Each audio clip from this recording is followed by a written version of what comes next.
Hello बच्चों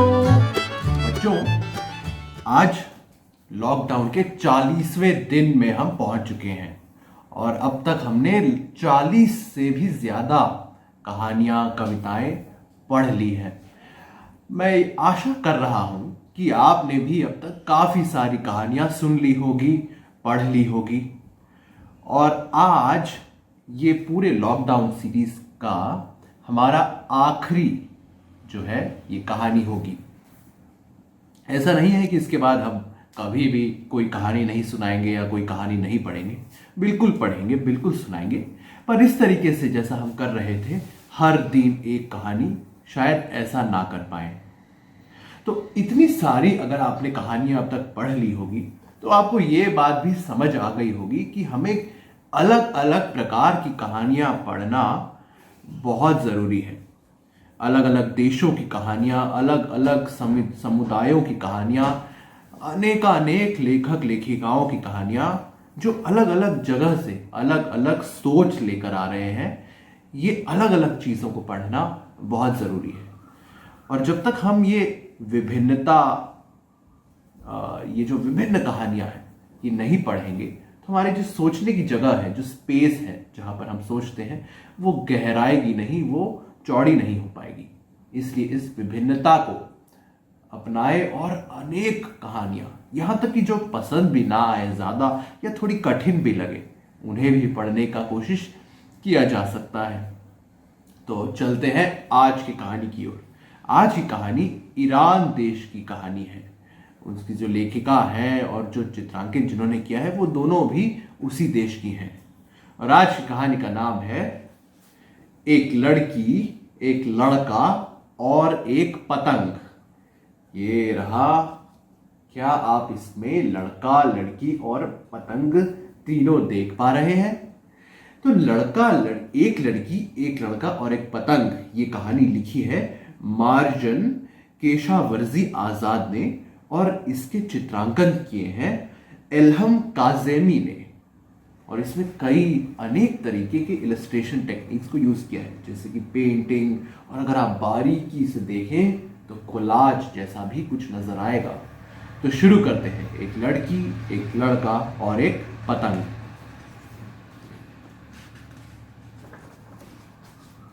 एक लड़की।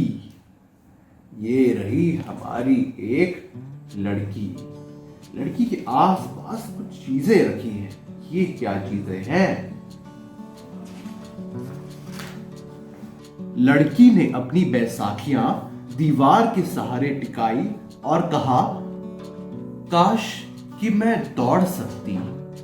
तो ये रही लड़की। लड़की ऐसा क्यों सोच रही है कि काश मैं दौड़ सकती?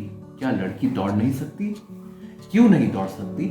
अगर आपने इस चित्र में ध्यान दिया हो तो ये रही इसकी बैसाखियां, जो वो चलने के लिए इस्तेमाल करती है। और शायद ये रहा उसका पूरा शहर। दौड़ने की बात छोड़ो, तुम तो उड़ो, उसकी मां ने कहा। लड़की हंस दी। मां ने कहा, पंछी दौड़ते नहीं हैं, पर उनके पास उड़ने के लिए पंख होते हैं ना। मेरे पास तो नहीं है, लड़की ने जवाब दिया। तो ये रही लड़की, जिसकी मां कह रही है कि बेटी तुम तो उड़ो। लड़की ने कहा कि लेकिन पंख कहां है? क्यों? लड़की कैसे उड़ सकती है? उसके तो पंख नहीं है, बताइए। मां उसके पास जा बैठी, उसके बाल सहलाए और बोली, पंखों के बगैर भी उड़ा जा सकता है। पंखों के बगैर? लड़की ने पूछा। वो कैसे? मां मुस्कुराई, उसको चूमा और बोली, पतंगों के तो पंख नहीं होते, फिर भी वो उड़ती है। लड़की आसमान की ओर देखने लगी, दूर, बहुत दूर। ये रही लड़की। अब उसे समझ में आ गया कि हाँ भाई, पतंग के तो पंख नहीं है, फिर भी पतंग हवा में खूब उड़ती है। और लड़की अब दूर देख रही है, खूब दूर आसमान में ताक रही है। किस चीज का इंतजार कर रही है या क्या देख रही होगी वो लड़की? ये हमारी लड़की। एक लड़का, ये रहा हमारा एक लड़का। ये क्या कर रहा है? लड़के ने पतंग पर रंगीन कतरनों के आखिरी टुकड़ों को चढ़ाया, चिपकाया। जल्दी करो, उसकी मां ने कहा। सारा रास्ता दौड़ते हुए जाओगे तब भी देर हो जाएगी।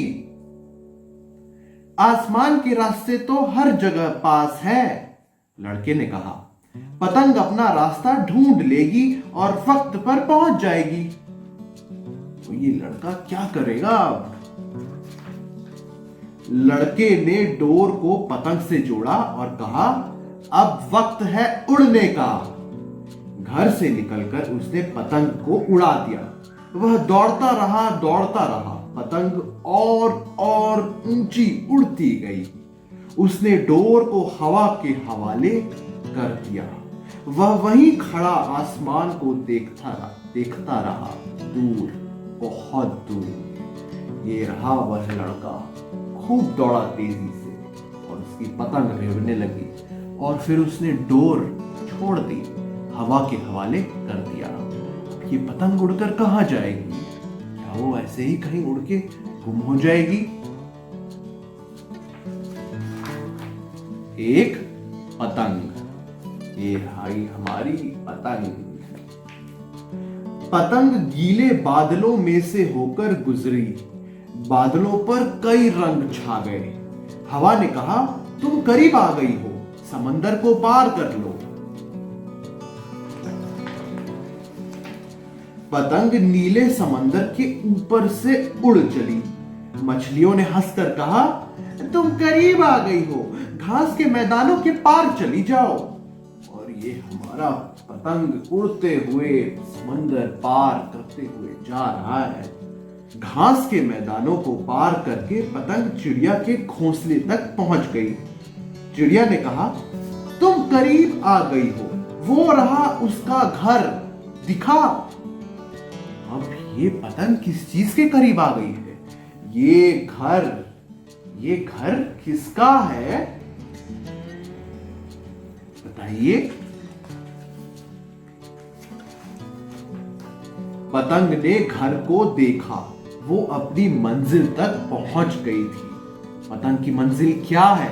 क्या नजर आ रहा है आपको कि पतंग की मंजिल कौन है? लड़की ने अपनी तकलीफों को बैसाखियों के बाजू में रखा और पतंग के साथ उड़ चली। तो ये रही लड़की और पतंग इस लड़की तक पहुंच ही गई। और फिर जो लड़की है, जिससे उसकी मां ने कहा था कि तुम तो उड़ो पतंग जैसी, वो पतंग के साथ उड़ चली। और ये हमारी लड़की पतंग के साथ उड़ चली।